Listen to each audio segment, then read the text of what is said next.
So just going in to wrap up the conference this morning. I got one more talk to give today, and then I'm done. Hey, by the way, the car, it's been charging all night. It's been charging ever so slowly, but you know what?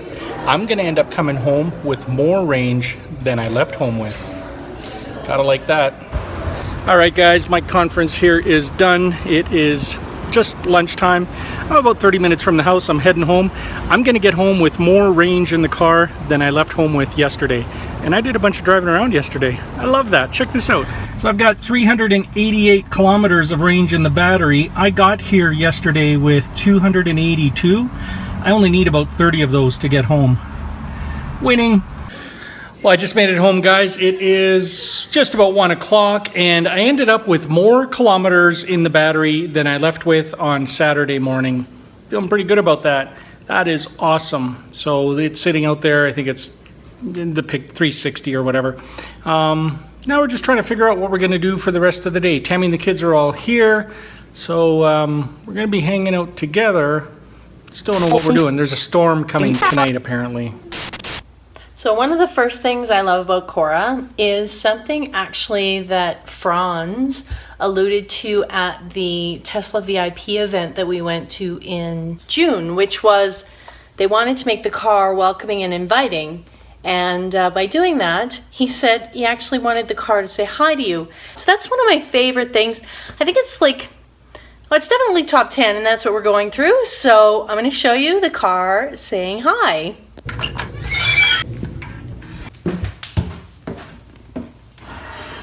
No, see, both cars woke up actually because I'm carrying both keys. But you'll notice, so Cora just opened her mirror and then she opens the door for me. So it's very welcoming and inviting. Hello, welcome to your car. But you'll notice that when I walk away, she realizes that I'm not gonna get in after all. And it's kind of sad. She'll close the door and go back to sleep. Pretty cool feature though. Now probably the next thing on my list of favorite things about my car would be summons. A couple reasons, because sometimes people park too close for you, but mostly because I'm just bad at parking, and I think Mike would agree. My car got covered in bugs yesterday.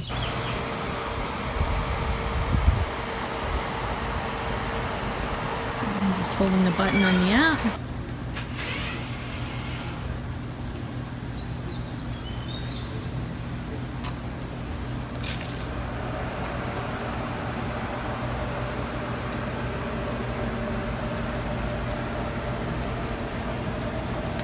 So he likes it right up against the quad because there's so much stuff in our garage. So, pushing the button on the app, holding the button in.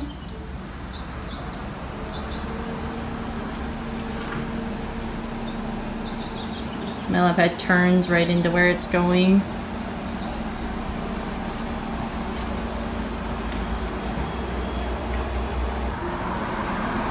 And you'll see it will get nice and close.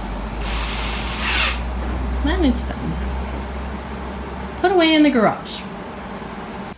So I like summons because everybody needs their own giant remote control car.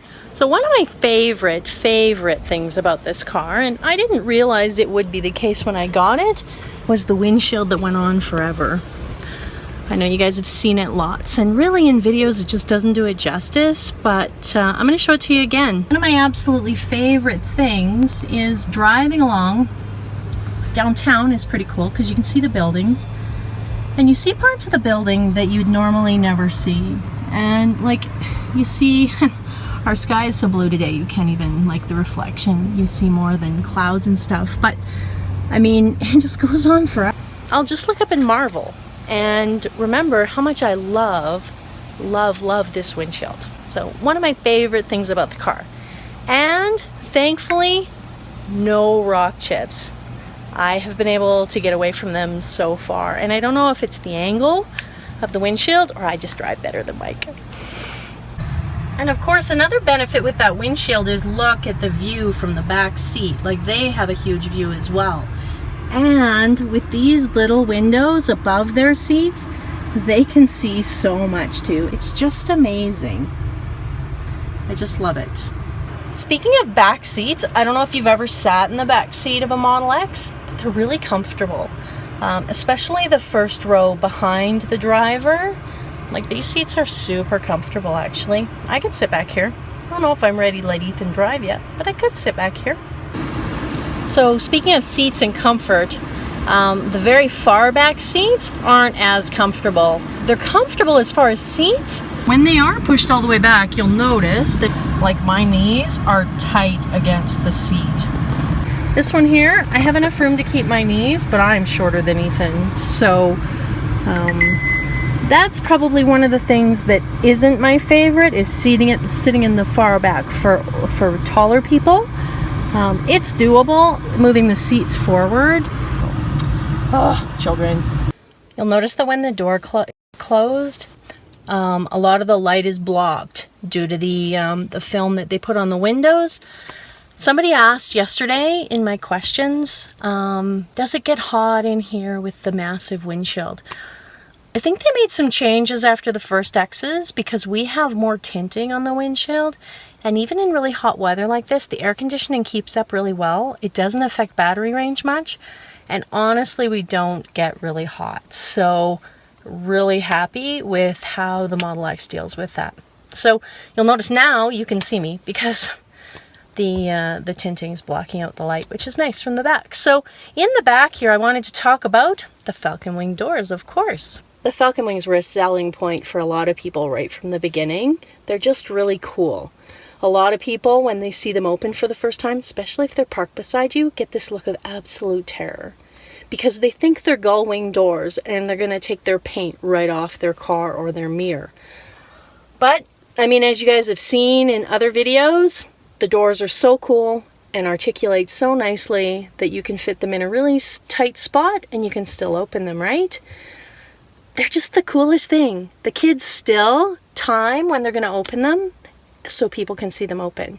And really, they are showstoppers. When people see them, they stop. They ask you what kind of car it is. For the most part, people don't even realize the car is any different than a gas car until they see the doors open. Then they're asking, who makes that car? So we have the first generation retro buttons. It's pull up to open and push down to close.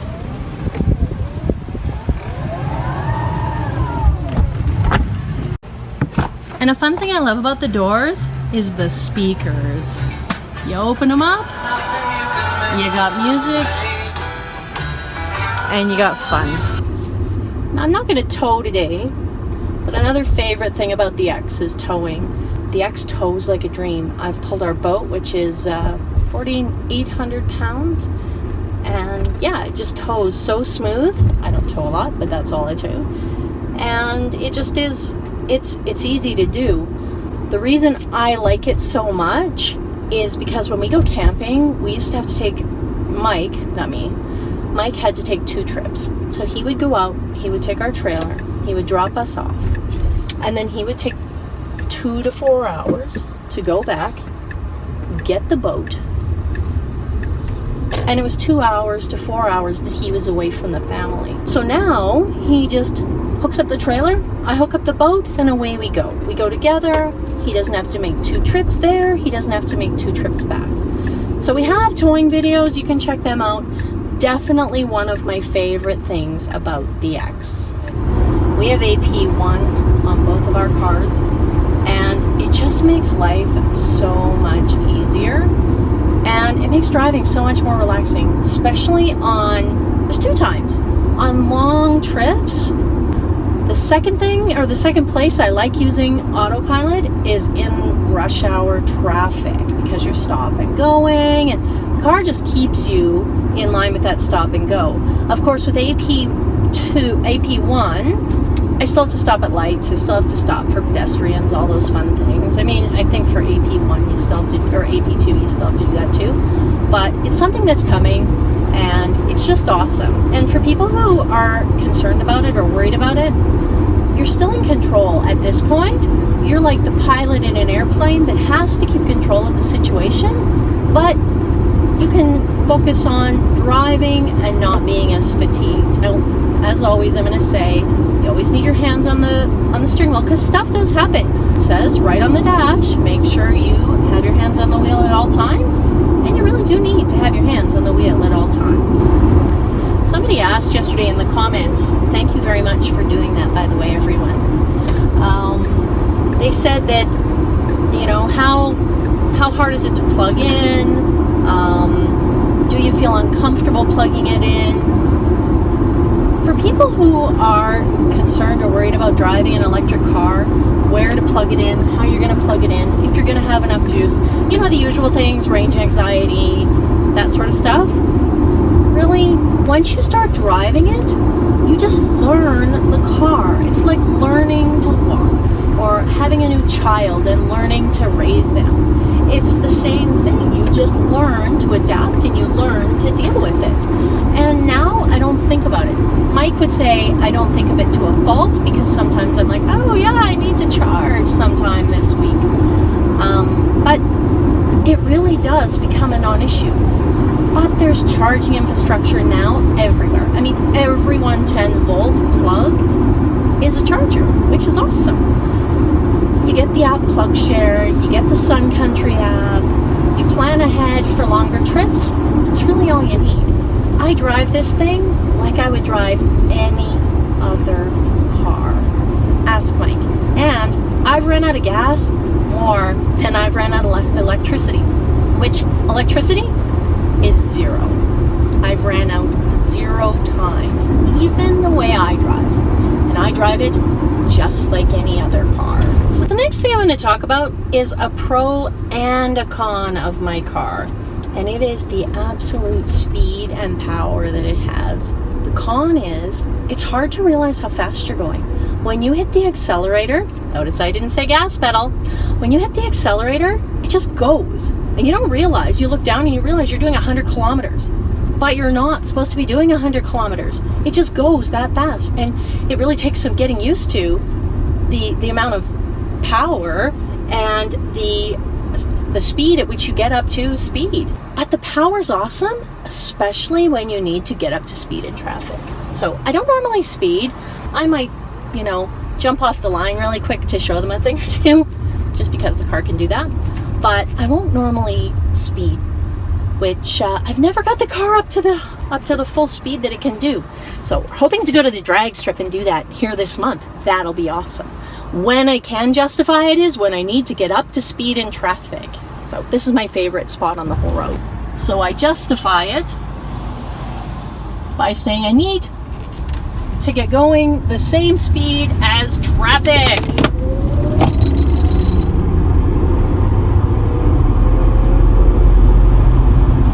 And that's so much fun. So justifying it by getting up to a safe speed in traffic, that's the only time I go fast, really fast. So I'm looking forward to the drag strip, because if we get to go, we're thinking Mike and I will race, and that'll be fun. So safely, with a helmet, on a safe track, with everything in place. So thanks, Elon, for power when we need it to safely get around. Oh, and it's cool that my SUV goes faster than most people's sports cars. Now, one of the questions I got yesterday was about if the car gets really, really hot in the summer because of the big windshield. No, I mentioned that before. It does get really chilly in the winter. Glass is not an insulator, right? We learned that in grade 7 science. And so the glass gets cold, especially in like minus 25, minus 30 degrees Celsius weather. So what we can do to combat that, no, we can combat it, and we do. If you preheat the car, kind of get that hot air moving, you get a bit of a hot air shield going across the window, then you don't notice it. But you gotta get the car up to temperature before you take it on your trip. The other benefit to that is if you're plugged in, you're not using energy from the battery. Hopefully you're using energy from the wall to preheat your car. It'll make it go further range-wise because you're not using as much to preheat the car. You're also heating the battery at the same time because you're plugged in. So one con is in the winter it does get chilly if you don't preheat. But again, we found a solution, and we drive it all year long. So hasn't stopped us yet. One of the main reasons we went with the Tesla. Now, obviously, safest car on the planet, one of the coolest cars on the planet, has great range. But for us, we have a big family. In comparison to families nowadays, we have 4 kids. And with 4 kids, we needed at least a 6-seater vehicle. The cool thing about the X, too, is you guys know now, you can get the 7-seater, you can get the 6-seater, you can get the 5-seater. And so there's room for any size family, which is great. Now, it would be great to have the console in the middle and have a 6-seater, but then we couldn't take anybody with us. And sometimes we need to bring people with us. Or then we couldn't fold a seat down and carry some extra luggage. Somebody mentioned one time when I was watching a video or reading something that, well, you can't see out the back window. Honestly, I see through the back window through my rearview mirror just fine. And if I'm backing up, I'm using my side mirrors, I'm using my rear mirror, and I'm using this massive camera bigger than most people's computer screens. So it's awesome. It's awesome because it fits our family and it just works. So I've mentioned 9 things I like about the car so far. Another one, and I have so many, I'm going to give you 10, then I'm going to give you a summary of a couple more. But one of the ones, it's a fun car to drive. It's silent. I mean, it's just, you can hear nature. It goes fast. People enjoy looking at it, and it's something new. You get to charge it and for free at superchargers and public chargers, and you charge it at home and you never have to go to the gas station, and it's just fun to drive. When I was younger, my first car that I owned all by myself, which my dad helped me pay for, but my first car of my own was a 66 Mustang, and it was fun to drive, always. And then when I got a job and I was working in IT, then I was able to purchase my first BMW, and it was awesome. But this car is special, and this car is different, and this car is fun. Those were fun, this is more fun. This car made driving fun again, just like it was when I was younger. So, yeah, it's just awesome. So I talked about those seats in the back being one of the cons, and the reason it's a con is if you move them forward to give the person in the back room, you get this error message which says occupied seats must be secured. So if you want to use the back and you want to move the seats forward, you can't, because you get an error message and it's not safe for the passengers in the middle row. So the kids in the back have to kind of deal with the fact their legs are bumping up against the seat. So if I had a con, that's probably one of them. Another it's a con just because the center console. I haven't quite figured out how to use this thing yet. Not in the how does it open, how does it close, but where do I put my purse? Well, it doesn't, I could put it here. But then where do I put if I have extra drinks? Well, I have drink cup holders in here, but now I can't put my purse because the lid doesn't shut. I don't use it much. I guess to hide stuff. I know the drink cup holders move and all that stuff, but I just haven't figured out how to effectively use the storage console yet. So the only other thing that's a con in the Model X, and it's again, they're not big things because we learned to make it work, but is storage. When we go on a long trip where we need to take our snowboards, where we need to take our luggage, where we need to take everything, we have a little bit harder time than we did in the S because we could put the box on top of the S and we could carry everything. Our trip to Disneyland, which you can check out, our trip to Panorama, which you can check out, they all have. We're carrying so much stuff. But in here, because we can't use a roof rack, we're limited a little bit more in the space. Now we can fold down one seat, we still have room for all the kids, and we can put stuff in the back, and we can pack them in pretty good, but not snowboards, not boots. Now we're looking for an option, maybe a little trailer, maybe something that goes on the hitch that holds a Thule box. We haven't found the thing that we want yet that's kind of all-purpose. So right now we use the S for longer haul trips where we're taking a lot of stuff. But storage isn't as good as the S. However, remember, If you're getting an S and you want the good storage, make sure you get the panel roof. It's the only one that can hold a storage box on top. So other than that, if people were going to ask us about issues we've had with the X in the year that we've had it, let me think. We've had our 1-year service done because we're at 28,000 kilometers and that's done at 20. So that was windshield wipers, firmware update, they checked the tires, all that stuff, and everything was great, so that wasn't an issue. We had an issue early on with our falcon wing doors popping when they opened. They'd kind of open a bit and then they go pop, and it just had to be adjusted, and our ranger Dave did that and it stopped doing that and it worked great.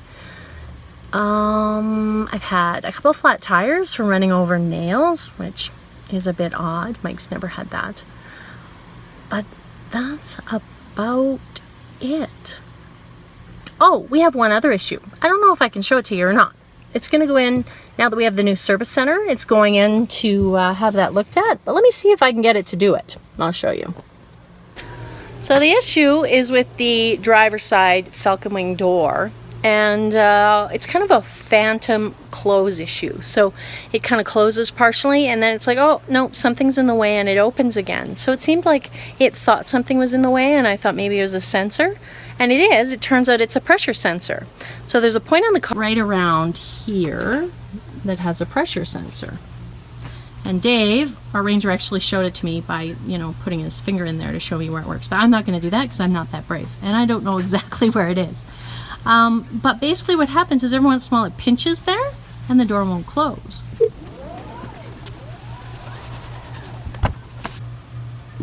Take 2. Let's see if we can get it to do it this time. Take 3. When I show you guys it doesn't work, or it works fine. Take 4.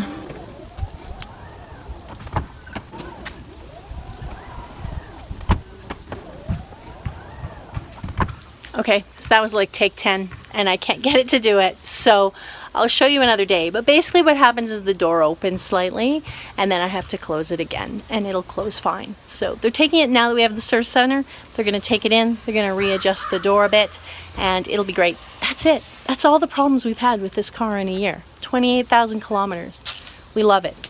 This is a quick little summary. I love the Easter eggs. I love the car quality. The doors close like a really good quality car. That's solid. Over-the-air updates. You have a new car whenever a new update comes. It was so exciting when we got the autopilot update for the first time. The phone app, because sometimes I forget my keys. The front trunk. The stereo system. Crank it up to 11. The wrap and the mats that I got after I got the X, the wrap has protected the car so nicely. The paint is like new, and the mats, futuristic. Hold the dirt, keep the carpet clean, even in winter. The ambient lighting, I can't show you now because it's too bright out, but the ambient lighting just makes it look really cool at night and really futuristic. Power when you need it for passing, just because.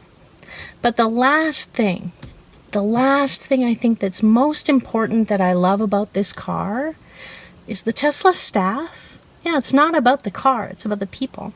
The Tesla staff and the friends that we've made.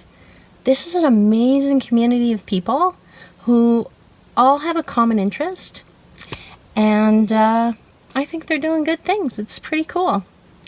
So I better wrap it up because my editor doesn't like when I have long videos. And he doesn't like when I talk all the time. So I know there was a couple more questions. I'm going to go in and check what they are. And thanks very much for enjoying today, Cora's birthday. So, okay, don't tell Mike. I forgot 2 things that I have to add. I think it's 2. Have we taken the Model X off-road? Not really. I mean, gravel, but even that freaked me out because I don't like gravel. Really, I mean, deep snow, gravel, that's kind of all we've done. I'm sure it could handle it. Going slow, you could raise the suspension and you'd be fine, but we just haven't done it. It's an expensive car. I don't really want to take it off-road. How much have we paid power or in power versus gas? You know what? We'll do that in our summary later this week. Somebody asked why I use 6 feet tall for my son, and yet we're a metric system country. It's the funniest thing. I really can't answer that question. I think it's because Canada in like the 1970s changed from imperial to metric, and so our parents kind of knew feet and inches and that sort of thing, and height was that one thing they measured us in, so that's what we measured in. So when I think how tall I am, I'm 5'5", and when I think how tall Ethan is, he's about 6 feet. When we were scuba diving, this used to be hilarious because we'd go to different places. People would look at our logbooks and go, "You're from Canada, aren't you?" And I'd go, "Why?" He says, "'Cause you'll notice your temperature's in Celsius and your depth is in feet." So I can't really answer the question. Our kids know meters, like, so it is gonna stop here, but you'll find our generation just does it. And I think it has to do with that, the fact that it changed kind of when we were little. And I think that kind of covers all the questions. Thanks so much for them. If there is any more that I've missed, I'll get them in the next few days, or Mike will. Okay, I went out and did my job. How many hours of video do you have that I have to edit through? The people at the grid had questions. They had questions. Is that right? Yeah, we went for a drive. We had a great time, right, guys? It was good. Now Mike has to edit. Sorry. Hey, people of the grid. It's about 11:30. That girl, she's a bit of a talker. That's our 1-year Model X review. Our Model X is called Cora. We love the Model X. Tammy loves the Model X. We've got a ton of miles on it. We use it pretty much every day. Can't live without it now. It's one of our favorite vehicles. If you have any questions, leave them in the comment section below. I'm going to let you guys wrap up your weekend. We have to wrap up our weekend. We're launching into Monday. It's going to be a good week. Miker, out.